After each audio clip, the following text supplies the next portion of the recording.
buenas tardes. Antes que nada, agradeceros la presencia en este acto en el que nos reunimos gente interesada en el mundo de la historia de nuestra comarca, de nuestra zona.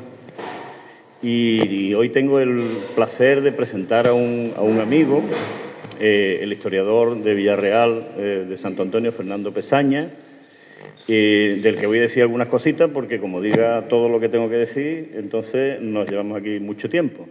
Voy a ser breve, ¿vale? Lo primero, me gustaría comentar cómo conocí yo a Fernando.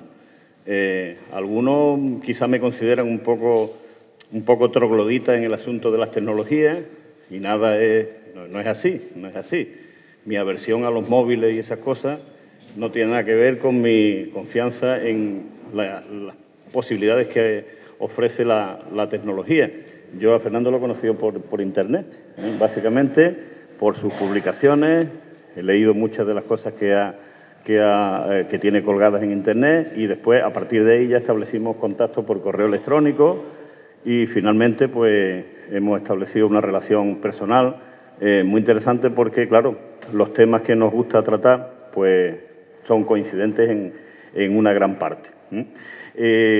Fernando es historiador, es investigador, es técnico superior del archivo de Villarreal de Santo Antonio, el archivo Antonio Rosa Méndez, si no me equivoco, es el nombre. Es conferenciante y se dedica a temas como la historia militar, las fortificaciones, y esos son temas que a mí también me interesan mucho, como sabéis, de toda nuestra zona.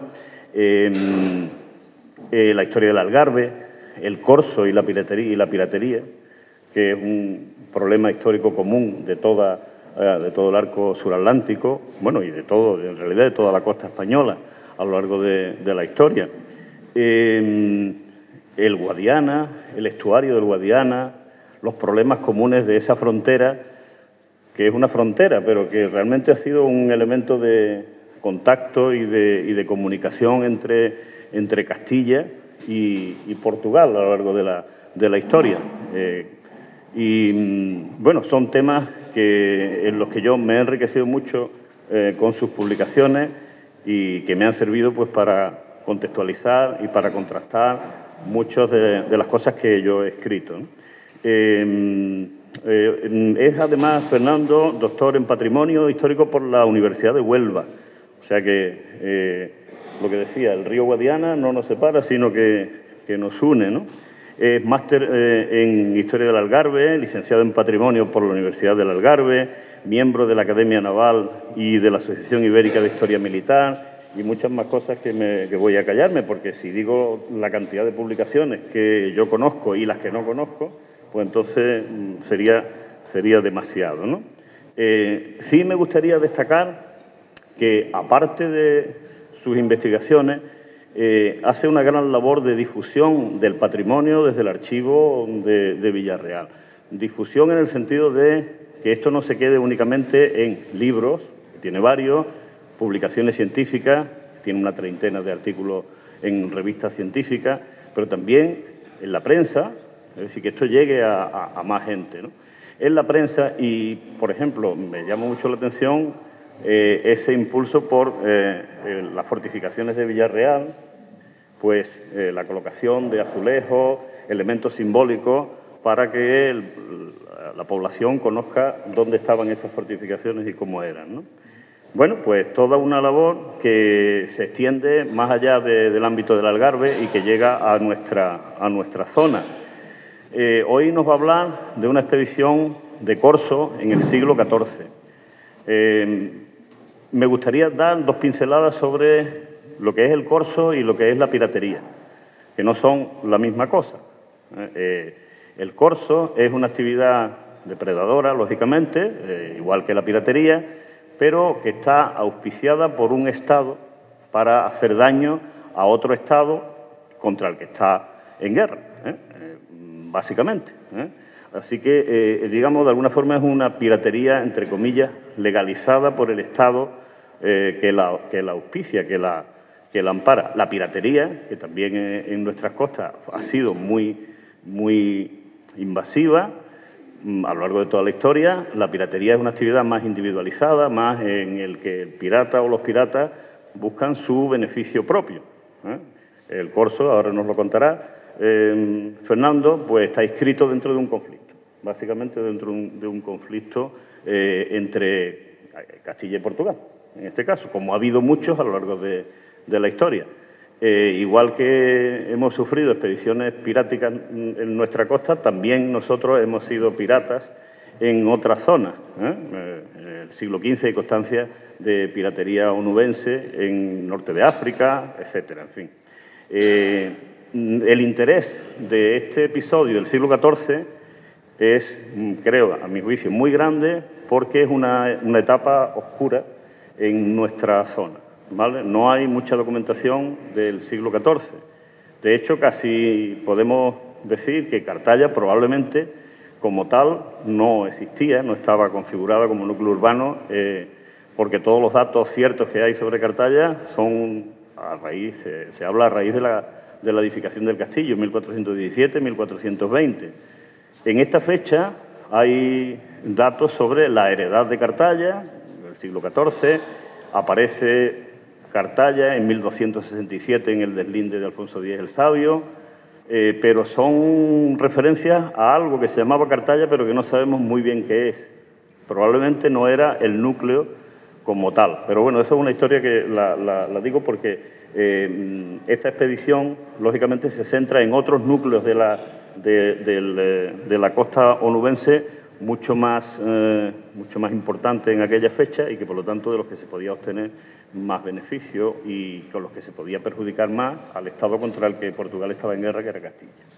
Bien, pues dicho eso, yo me callo ya porque ya he hablado más de la cuenta y le agradezco muchísimo a Fernando su presencia aquí y espero que esto pues se repita y que podamos disfrutar de tus investigaciones en adelante. Muchas gracias, Fernando. Para la próxima. Vale, muy bien.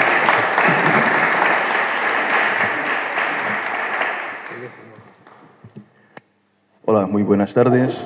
Antes de más, darles a vosotros las gracias por estar aquí esta tarde y un agradecimiento también especial a Juan Villegas por invitarme a estar aquí hoy con vosotros para compartir un episodio de nuestra historia compartida.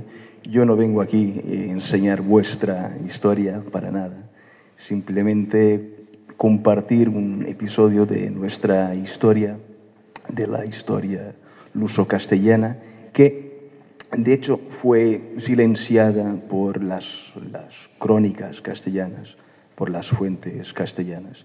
Bueno, no os preocupéis, yo hablaré en castellano, no supone ningún problema para mí, pero sin embargo, si no comprendéis alguna cosita, pues decidme que yo intentaré hacer la traducción más correcta, más aproximada. Bueno, y lo que os traigo hoy aquí es un estudio que no es nuevo. Yo hice este estudio, creo yo, en 2019. Estamos en 2024. O sea, ya lo hice hace un montón de años. Esto, si tenemos en consideración que por cada año publicamos alrededor de 6 artículos científicos.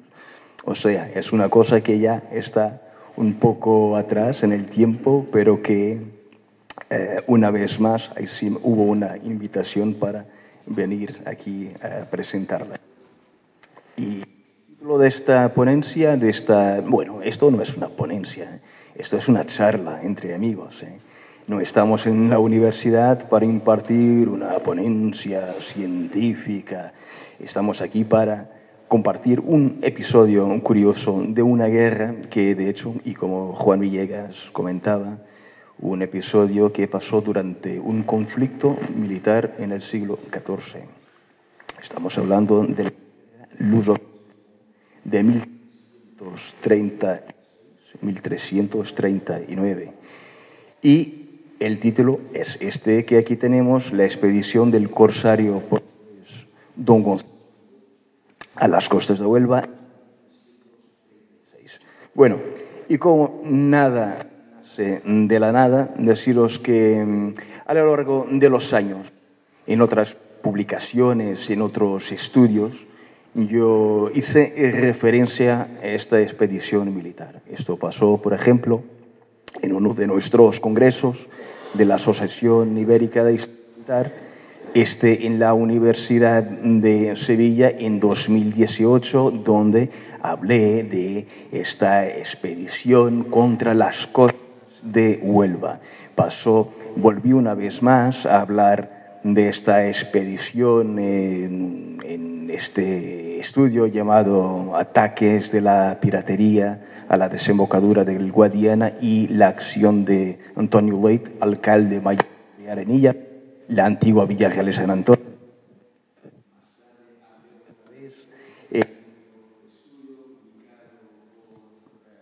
El Ayuntamiento de Ayamonte, en las jornadas de historia de Ayamonte, después en otro estudio publicado por la Academia de la Marina Portuguesa y en otras revistas de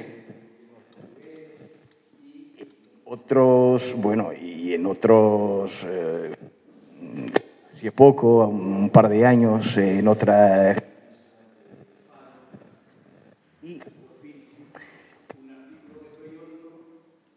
Que no funciona, Juan.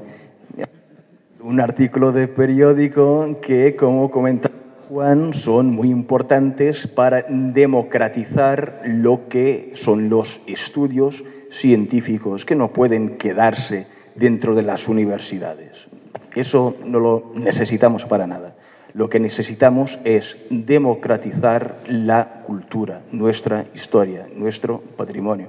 ¿Y esto para qué? Para que tengamos más conocimiento y con más conocimiento, más sentido crítico para gestionar nuestra vida inclusivamente, para ejercer nuestro derecho de voto, pero en conciencia, ¿vale?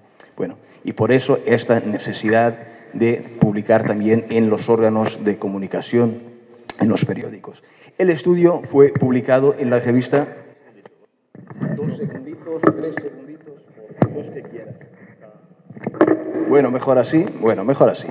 Este estudio fue publicado en la revista Huelva en su historia de la Universidad de Huelva, donde yo tuve el honor de doctorarme el año pasado, y más tarde fue publicada la versión original en la revista de la Asociación Portuguesa Ibérica de Historia Militar, o sea, la versión en lengua castellana, que fue traducido por Adela Mora Sevilla, que está hoy aquí presente con nosotros y es la editora de esta separata. Inclusivamente, la portada tan bonita y tan estética la debemos a Adela Mora, que hizo la traducción y la portada.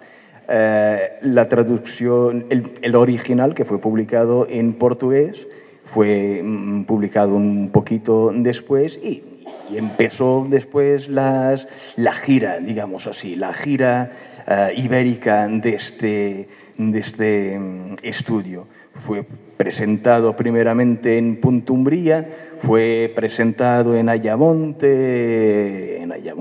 fue presentado en Tavira, en el Algarve, fue presentado en Castromarín, en una taberna medieval súper chula. Os invito a visitar, llamada Velho Cavalinho, un caballito viejo. Y ahora mismo, bueno, fue presentada en Loulé y ahora mismo va a ser presentada aquí en Cartaya. Bueno, espero que sea la última presentación porque tengo mucho más que presentar y no puedo estar aquí presentando para ad eternum, para decir en latín, este estudio sobre Don Gonzalo Quemeu. Bueno, vamos a ver. ¿Cómo está constituido este estudio? Pues por una introducción, y venga, yo no quiero hacer aquí ninguna presentación exhaustiva de este episodio militar, para nada.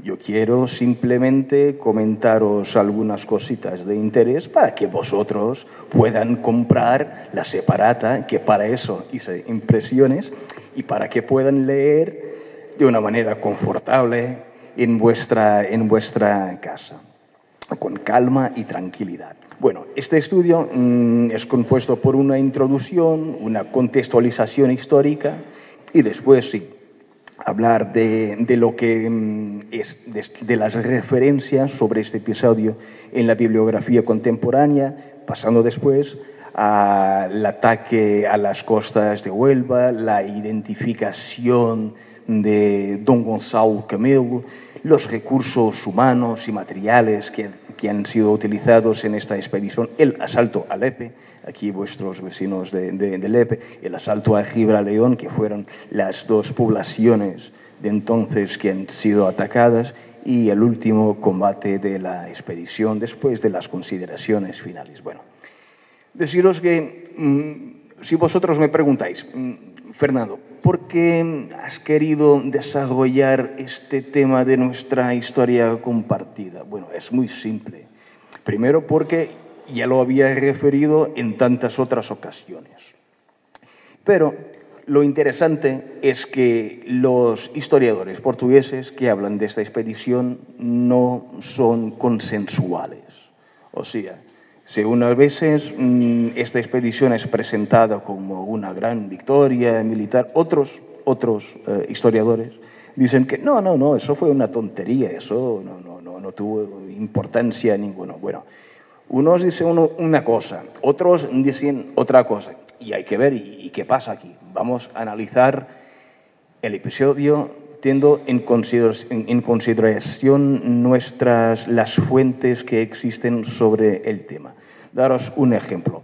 En el siglo XIX había una revista llamada Historia Marítima y que publicó un artículo que comentaba que una escuadra de galeras portuguesas comandada por don Gonzalo Camelo efectuó desembarques en las costas de Huelva y que triunfó sobre las tropas enemigas, después recogiendo a Lisboa con su botín. Otros historiadores, como por ejemplo António Borscuell, que es uno de los historiadores todavía vivos y más conocidos, comenta que la expedición portuguesa por entonces pilló toda esta costa de Punta Umbría. Bueno, no existía Punta Umbría entonces, ¿no? Solamente después, en el siglo XIX, nace Punta Umbría. Pero para que tengamos conciencia de la disposición geográfica. Bueno, otros historiadores militares navales, como Saturnín Montero, decía él que la expedición fue una tontería y que no tuvo ningún sentido y que los castellanos estuvieron muy bien en la defensa de sus ciudades. Bueno, vamos a ver efectivamente lo que nos comentan las fuentes históricas, las crónicas. Deciros que este episodio no aparece en las crónicas castellanas. Es un episodio que fue silenciado por las crónicas castellanas. Y claro, por supuesto, las crónicas son políticas. Quien escribe la crónica está siendo pagado por el monarca. Y en este caso, ¿quién es el monarca castellano? Es Alfonso el XI, el monarca portugués de entonces, su homólogo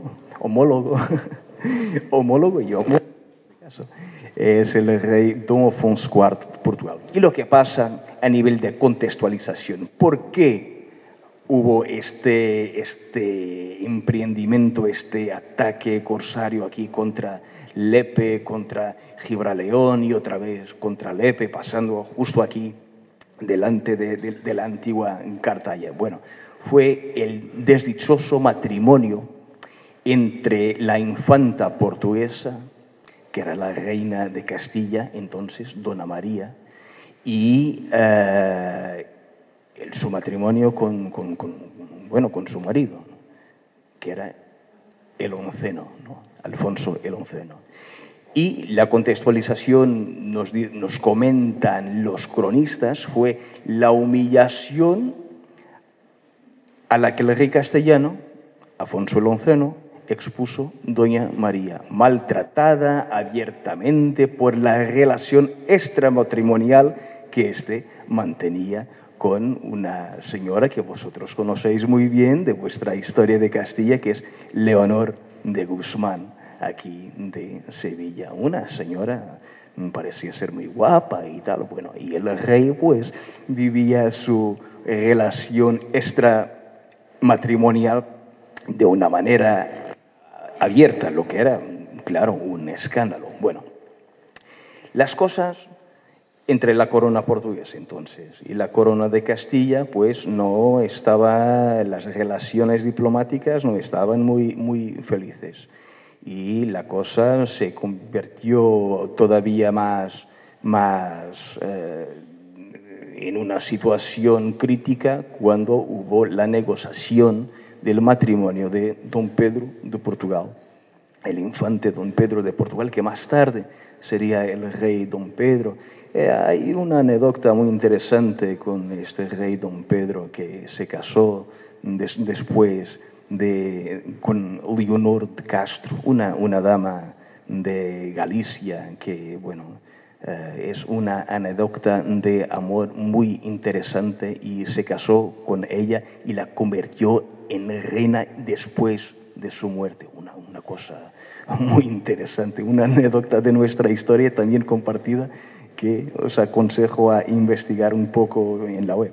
Bueno, lo que pasó fue que cuando el don Pedro de Portugal pasa a estar prometido a dona Blanca, a Constanza Manuel, hija del poderoso infante don Juan Manuel, que era el principal opositor a Alfonso el Onceno, Castilla percibe que el rey portugués va a apoyar el principal opositor del rey castellano. ¿Qué hace el rey castellano entonces? ¿Qué hace Alfonso XI? Secuestra la prometida del infante portugués, del príncipe portugués. La secuestra en Toro, coloca un sitio a Juan Núñez de Lara, otro de los grandes nobles castellanos, en Lerba, más arriba en el norte, y ataca en simultáneo una armada portuguesa. Son tres situaciones que van a llevar a la guerra.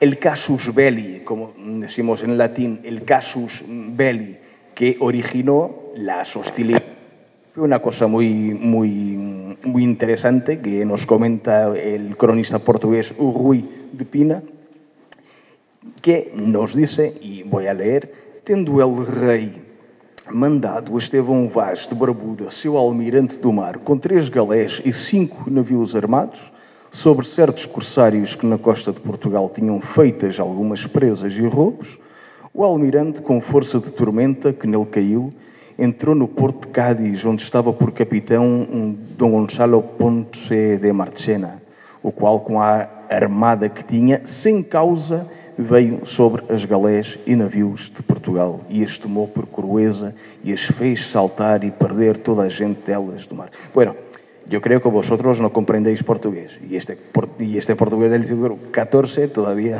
peor, ¿no? Deciros simplemente que lo que pasó fue que una armada portuguesa que se quería cargar a unos corsarios que andaban aquí en el Golfo luso-hispano-marroquí, bueno, la armada portuguesa pues cayó una tempestad sobre ellos. Intentaron que los gaditanos los ayudaran con las reparaciones de las embarcaciones, pero el capitán de Cádiz no solamente no ayudó la flota portuguesa y la atacó. Y este fue el inicio de las hostilidades. Bueno, después de esto hay 3 teatros de operaciones, como solimos decir en lenguaje militar, en la guerra luso-castellana de 1336, que empieza en 1336. El rey portugués va a asediar Badajoz Y su hermano, el duque de Barcelos, va a asediar, va a entrar en Galicia también para atacar poblaciones. Lo interesante es que aquí en el sur, en la provincia de Huelva, el rey portugués, Afonso IV, ordena cabalgadas contra Aroche, Cortegana y Aracena. Y ojo, estos tres castillos, Aroche, Cortegana y Aracena. Estamos en 1336, ¿vale? ¿Cuándo fue la última división administrativa a nivel de frontera entre Castilla y Portugal? Solamente 39 años antes, con el Tratado de Alcañices, exactamente, en 1297, exactamente. O sea, han pasado pocos años, simplemente casi 40 años, sobre la división de la frontera. O sea, la cosa todavía estaba un poco fresca, ¿no? Y por eso yo creo que estos ataques a estos castillos del norte de la provincia de Huelva no son inocentes, obedecen a una estratégica lógica. Y no solamente el rey portugués envía estas cabalgadas terrestres a los castillos, sino que también envía una armada para saquear la provincia de Huelva. Es lo que nos comenta la Crónica de Portugal de 1419. Es una crónica muy interesante, todavía es una crónica nueva porque fue identificada todavía durante los años, el periodo del Estado Nuevo, correspondiente en España al periodo del franquismo, y el periodo de Salazar en Portugal, y todavía es una crónica que, por ser reciente a nivel de investigación, nos aporta muchísimas informaciones muy interesantes. Y una de las informaciones interesantes fue este episodio. Sabíamos de esta expedición naval contra Lepe y contra Gibraleón a través de crónicas más tardías del siglo XVI, como las crónicas de Ruy de Pina y de Duarte Nunes de León. Pero, de hecho, hay una crónica más antigua que fue escrita en el inicio del siglo XV, 1419, y es la crónica que está más cerca de los cimientos. Bueno, que nos comenta esta crónica de Portugal, que todos los arrabales de estas villas de Cortegana, de Aracena, de Aroche, han sido quemados, incendiados, y la gente fue cautivada, y hubo una gran multitud de robos y de botín. Bueno, y aquí tenemos el mapa para que podamos comprender que Cortegana y Aracena estaba casi en la frontera portuguesa y que 40 años antes estaban bajo administración, jurisdicción portuguesa o influencia portuguesa. Bueno, el asalto de Don Gonzalo Quemeu. Dime. Creo recordar que, sí, un pequeño inciso, creo recordar que las plazas de Serpa y Moura están aproximadamente a la altura de esas poblaciones. Y Serpa y Moura siempre han sido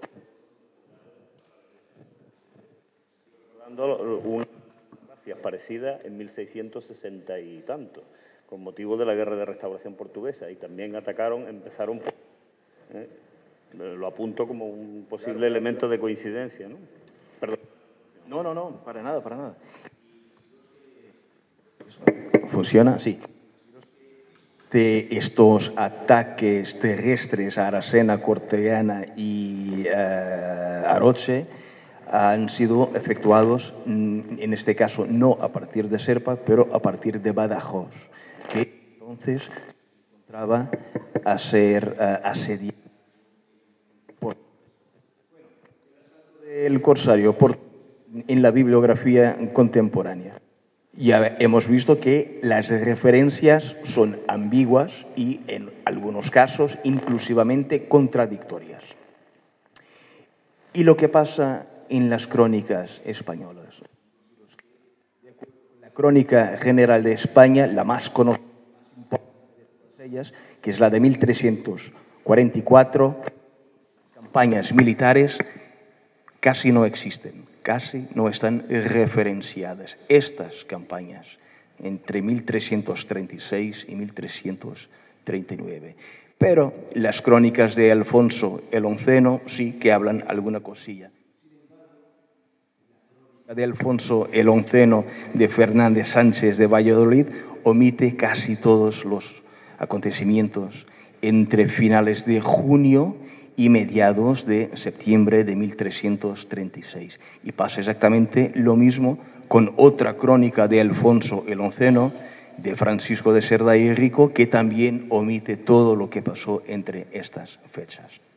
Como os comentaba, claro, el cronista es pagado por el monarca. Las crónicas son políticas. Por eso tenemos siempre que hacer un ejercicio crítico cuando leemos y analizamos las crónicas. Y hay siempre que contrastar esta información con las fuentes primarias. Bueno, lo que pasa en las crónicas portuguesas, las tres de que os hablé. Crónica de Portugal de 1419, de autor anónimo, no sabemos quién escribió, la crónica de Afonso IV, de Rui de Pina, y la crónica del rey Dom Afonso IV, de Duarte Nunes de León. Estas dos ya del siglo XVI. Y durante bueno, esto es casi un chiste, ¿no? Una anécdota. Esto durante la presentación en Ayamonte, cuando la noticia fue publicada en los periódicos, un caballero, cuando ha visto el título de esta ponencia, comentó lo siguiente en el periódico. Ja, ja, ja, el presunto corsario, Camil, fue eso, un camello. Y no estuvo silenciado en las crónicas, es que no existió. Dicen que era un pobre pescador con un trastorno mental que fue abofeteado por un ayamontino y que escapó haciéndose caca por los pantalones abajo. Así que no nos cuenten inventos ni pretendan que nos asaltaron, porque no es así. Más bien es al revés. Nosotros, los españoles, asaltamos actualmente en el siglo XXI las costas portuguesas y nos llevamos lo mejor, la comida y las noches algarvías y los cocidos del lagar mar. Bueno, un señor muy educado, por supuesto, un chauvinista. Comprenderás que llamarse Camelo en España y precisamente que haya dudas sobre, que haya crónicas que lo citan y no, pues da pie a esa historia. Bueno, lo interesante es que este hombre, Don Gonzalo Camelo, sí que existió. Hay muchos documentos primarios, fuentes primarias sobre este hombre y inclusivamente fue estudiado por un historiador portugués de historia medieval de la Universidad de Oporto y que inclusivamente tiene antecedentes castellanos. Hablo de este señor llamado José Augusto Sotomayor Pizarro. Incluso el apellido es castellano. Y sí que existió este Don Gonzalo Camelo. En 1333, por ejemplo, aparece referido como testigo de un compromiso de deuda en Vilanboa do Bispo, que está ahí en el norte de Portugal. En 1339 aparece referenciado como infanção. Quien no sabe lo que es infanção, deciros que es el equivalente medieval al título de hidalgo. Pero hidalgo es una palabra ya de la edad moderna, suele aparecer más a partir del siglo XV y en el siglo XIV todavía existía esta denominación de infanção. En 1340 el rey también le confirma la jurisdicción sobre una quinta que heredó de su padre y en 1355 aparece referido como vasallo de la corona del infante portugués. Sí que este hombre existió, aparece en las crónicas portuguesas y hay mucha documentación sobre él. ¿Quién es su familia? ¿Por qué ha sido elegido para dirigir este ataque a la provincia de Huelva. Bueno, este hombre era hijo de Nuno Gonçalves Camelo y era casado con una señora llamada Beatriz Fernandes de Cugumín. Esto para mí fue muy interesante, este apellido de Cugumín. ¿Por qué? Porque antes del almirantazgo del almirante Pesaña, mi antepasado, que vino para Portugal, era un genovés que vino para Portugal para reciclar, reorganizar la marina de guerra portuguesa, y por eso suele decirse que en 1317 es el origen, la fecha de origen de la historia de la marina portuguesa. De hecho, ya existía marina, claro que sí. Tenemos referencias desde el primer rey de Portugal, Dom Afonso Henriques, a expediciones corsarias y a un almirante. Bueno, sea como sea, el almirante anterior al almirante Pesaña, que entonces era el almirante mayor del reino, se llamaba Nuno Fernandes Cugumín. Y fue sin gran sorpresa que hemos comprendido que este corsario, Dom Gonçalo Camelo, estaba casado con la única hija del único hijo varón del antiguo almirante. O sea, fue elegido por el rey para atacar Huelva, no solamente por ser una presencia importante en la corte, sino porque también si hubiera mantenido el principio de la hereditariedad del almirantazgo, sería el almirante portugués. Y de hecho, este hombre como corsario aparece en otros documentos ya del siglo XIX, como este, donde encontramos aquí estos camellos. Este documento, por ejemplo, está transcrito y, una vez más, aparece Dom Gonçalo Camelo como uno de los almirantes subalternos del almirante mayor Manuel Pesaña. O sea, estos pequeños almirantes que son los corsarios del almirante mayor. Bueno, nos comenta la crónica de Ruy de Pina que la composición de la flota portuguesa que atacó Huelva era constituida por 2.000 hombres de pelea y 20 galeras y navíos. Bueno, durante muchos años los escritores que han escrito sobre esta operación militar han reproducido estos números. ¿Y esto por qué? Porque Ruy de Pina escribió la cosa de esta manera: 2.000 hombres y 20 galeras. Pero no se conocía el documento original, más antiguo, el documento este de la Crónica de Portugal de 1419. Y la Crónica de Portugal de 1419, vamos a ver, 20 galeras. 20 galeras es una fuerza, bueno, interesante, no es cosa poca, 20 galeras. ¿Qué es una galera en la Edad Media? Es el buque de guerra por excelencia. Y esto es interesante comprender. ¿Cuántos hombres, por ejemplo, lleva una galera? ¿Tú sabes, Juan? ¿Ni idea? Bueno, claro que a lo largo del tiempo las galeras tienen dimensiones distintas, claro. Pero de manera general podemos decir que una galera del siglo XIV es un barco muy largo, con unos 25 metros de largo. ¿Y cuál es su guarnición?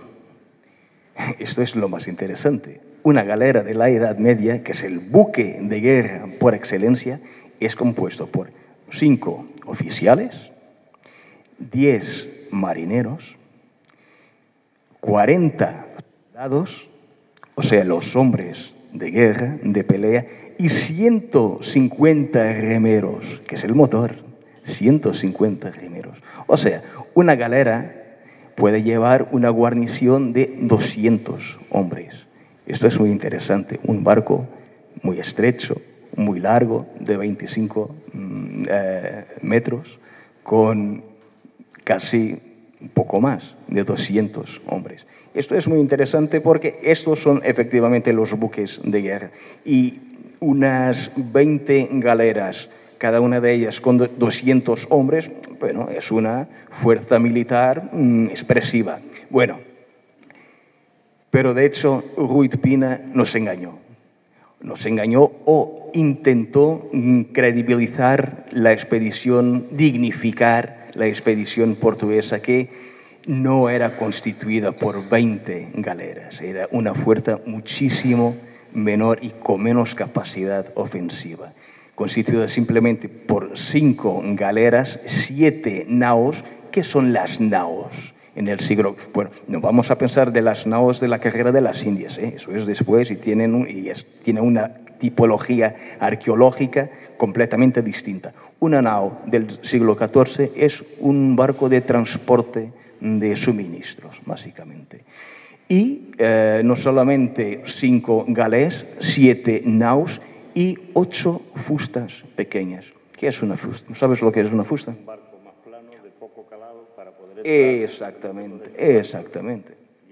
O sea, exactamente, es un barco que puede llevar 30 remeros y 30 soldados para pelear, para combatir.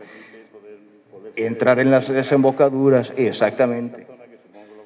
donde había muchísimos, sigue habiendo muchos bajos de arena. Exactamente. Que impiden la entrada de barcos de alto bordo, ¿no?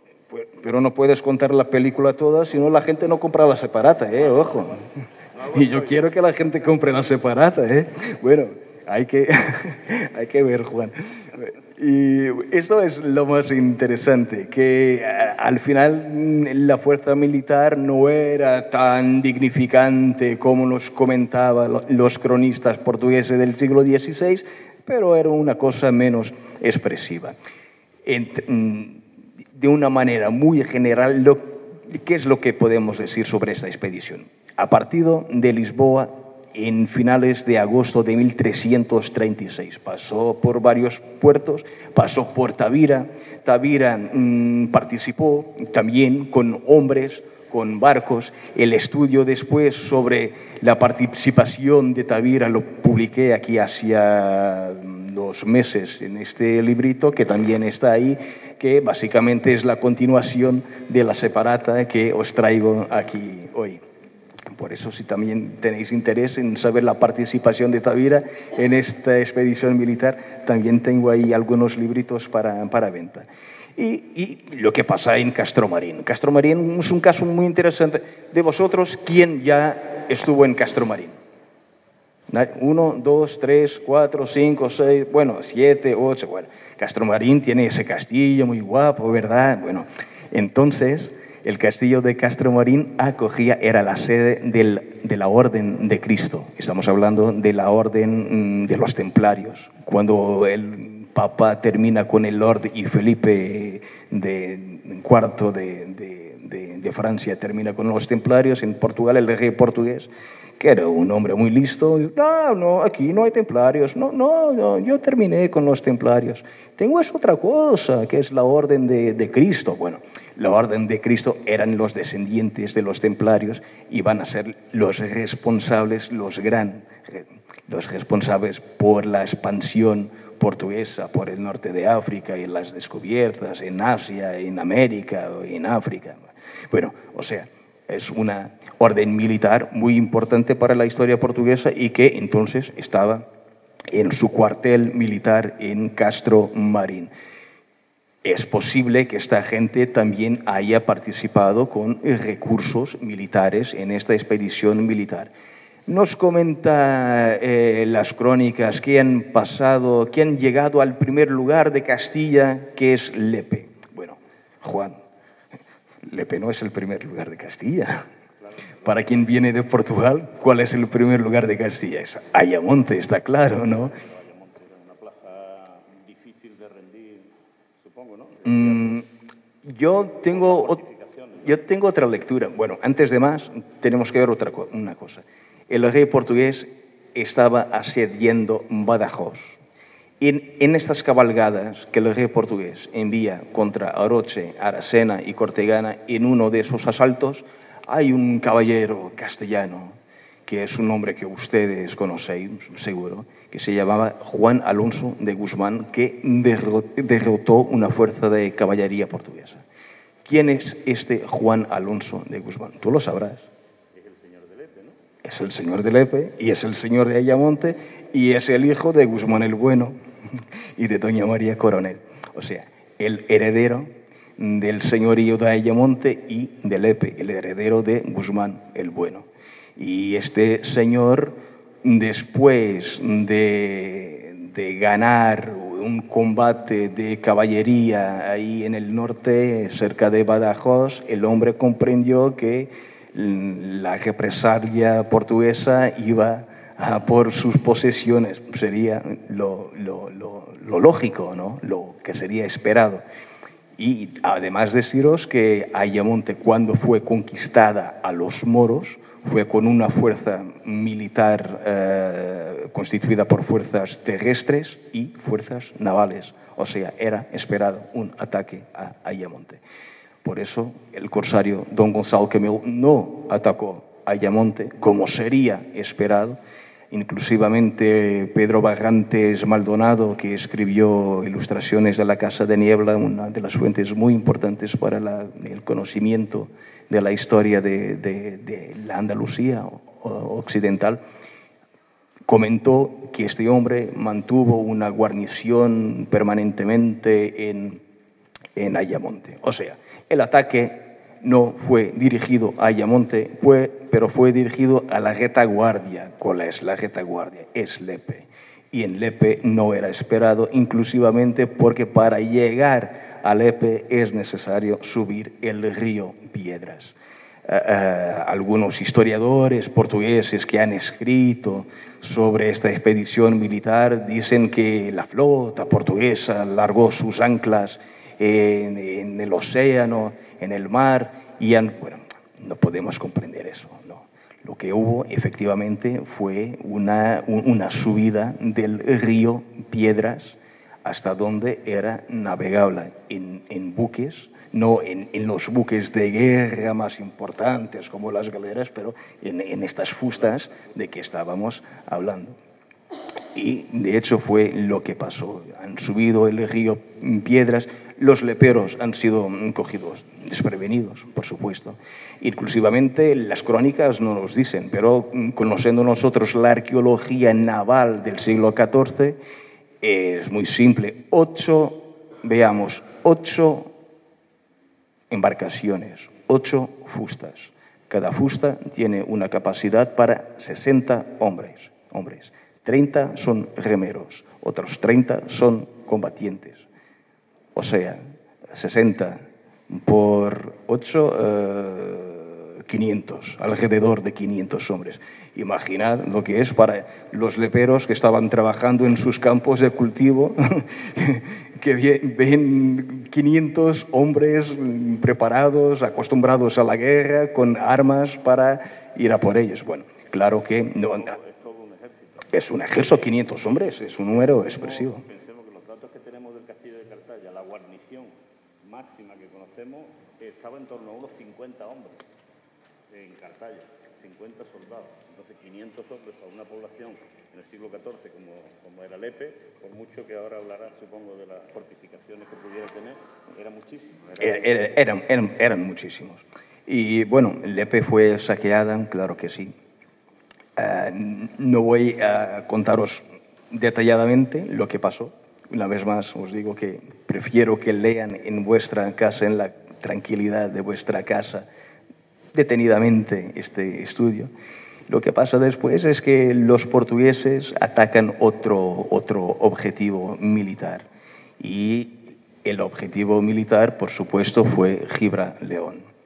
Nos comenta un historiador portugués, que uno de los medievalistas más importantes a nivel de historia militar, Miguel Gomes Martins, que inclusivamente es mi colega, y comentaba Miguel Gomes Martins que Gibraleón era una localidad de dimensiones y de importancia reducida y por donde poco había para saquear y destruir, por lo que la flota portuguesa había regresado después a Lepe, que sería una población mucho más importante. No es verdad, no es verdad.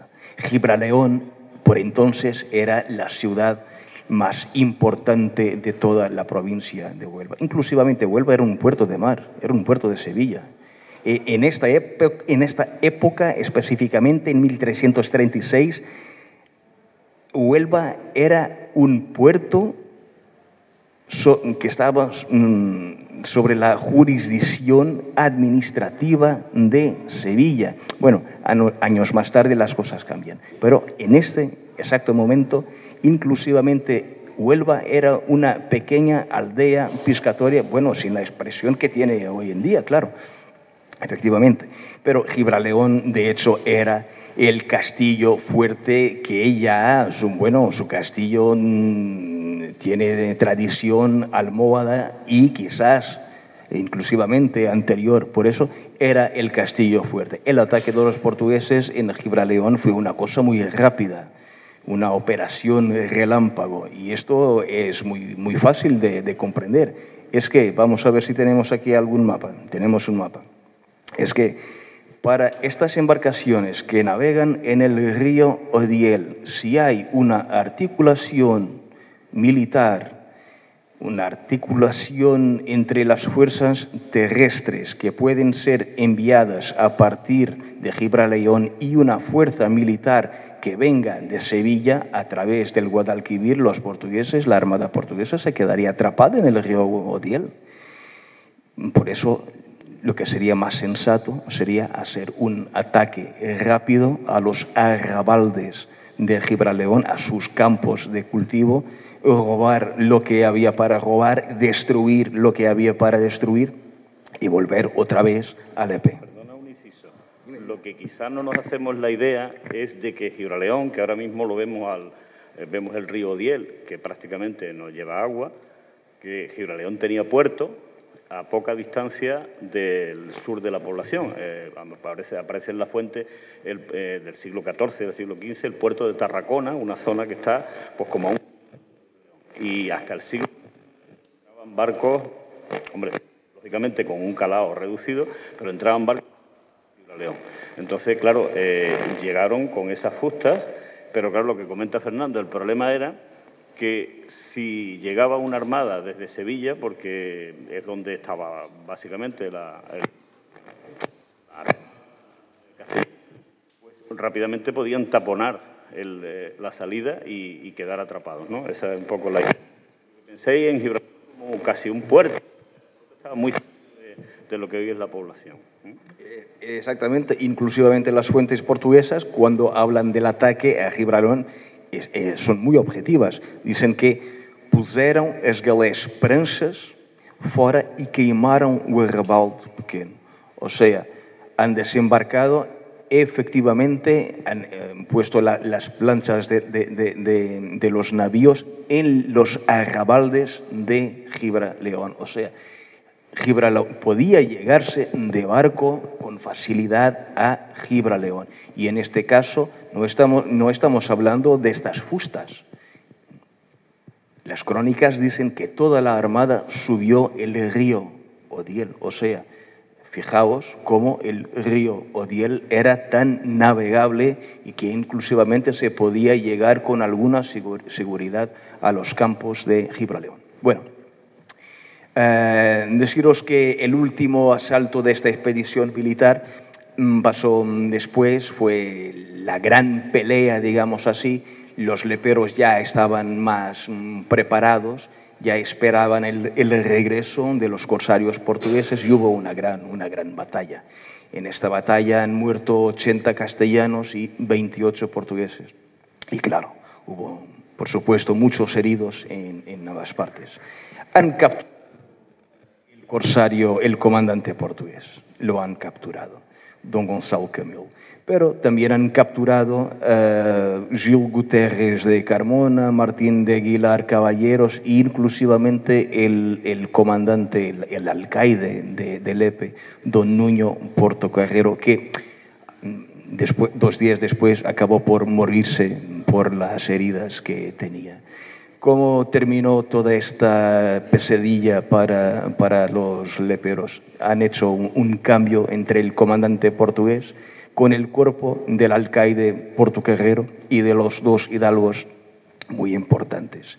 Los corsarios, después del rescate, pues han ido para Lisboa. Inclusivamente en el regreso para Lisboa han sido presenteados con una tempestad en el Atlántico. Bueno, de hecho, lo que pasó fue que el rey castellano, don Alfonso el XI, cuando supo de la muerte del alcaide don Nuño Portocarrero, el alcaide de Lepe, se quedó muchísimo enfadado. El hombre se quedó cabreado. Y cuando supo de los ataques a Lepe y de los ataques a Gibraleón, lo que hizo fue plantearse una gran venganza, que no fue más que armar una flota, una escuadra con 40 galeras. 40 galeras, el doble.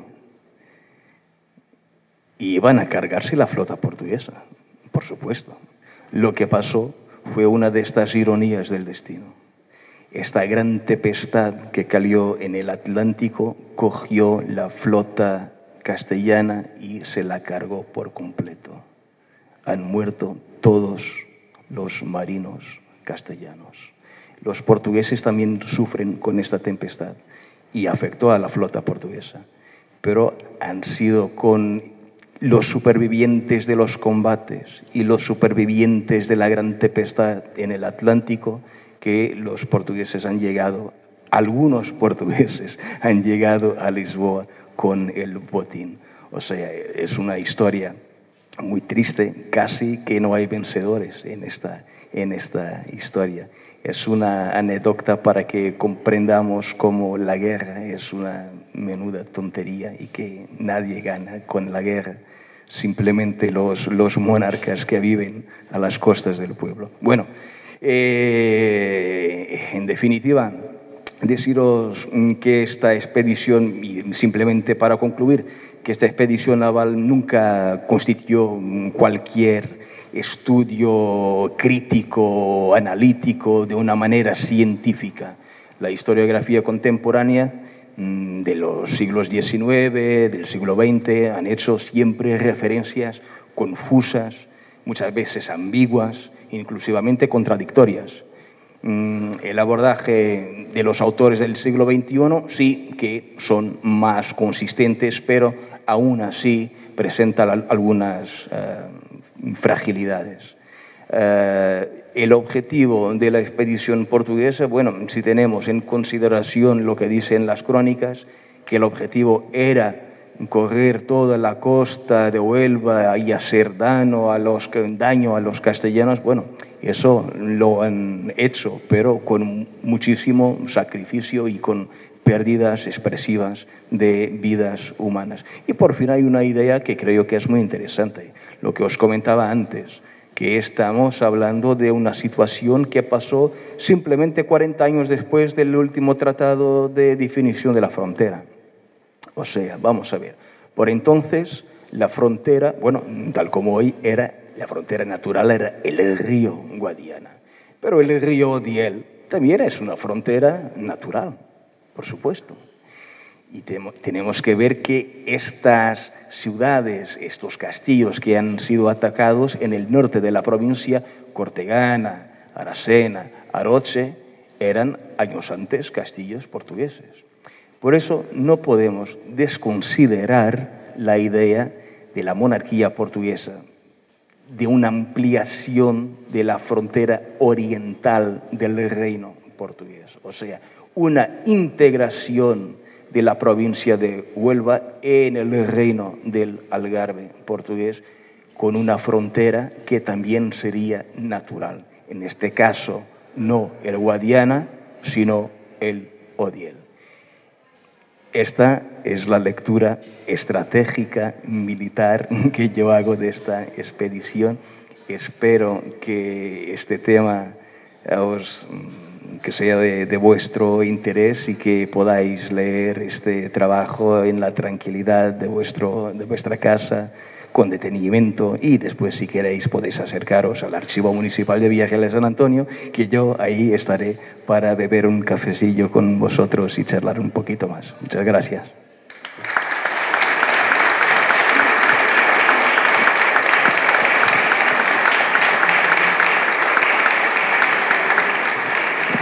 Bien, pues agradeceros vuestra presencia y ahora va a cerrar el acto la concejala de Cultura, que va a decir unas palabras, ¿vale? Muchas gracias. Muchas gracias a vosotros. Buenas tardes a todos. Como ha dicho Juan, como concejala de Cultura, es para mí una gran satisfacción acoger en este centro cultural actividades como esta, por la que apostamos con firmeza y seguiremos trabajando para que de forma permanente se encuentre dentro de la programación cultural de nuestro municipio. La historia es la base del presente actual. Gracias a investigadores como Fernando, que trabaja por la cultura desde la localidad de Villarreal de Santo Antonio, del país vecino de Portugal, podemos conocer nuestro pasado y entender el presente. Actos como este ponen de manifiesto la buena sintonía de colaboración entre ambos países. Por eso quiero agradecer a Fernando Pesaña el haber elegido nuestro municipio y especialmente este centro cultural Juan Antonio Millán, que es motor de la cultura en Cartaya, para presentar este trabajo de investigación sobre historia militar en torno a la figura de don Gonzalo Camelo durante la Edad Media en las costas de Huelva. Como agradecimiento, me gustaría regalarle este libro que recoge brevemente la historia de Cartaya. La capa que mi marido solo de cerca. Muchísimas gracias. Y bueno, y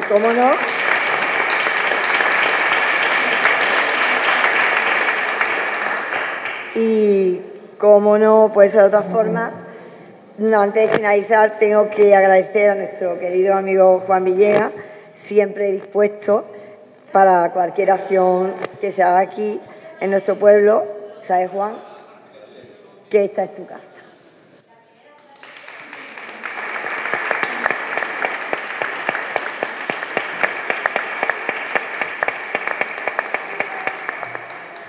Bueno, pues nada, gracias a todos por vuestra asistencia y nada, damos por finalizado el acto. Bueno, y si alguien quiere comprar la separata, Adela está aquí con los libritos. Eso también, eso también. Los firmaré con muchísimo gusto. Gracias.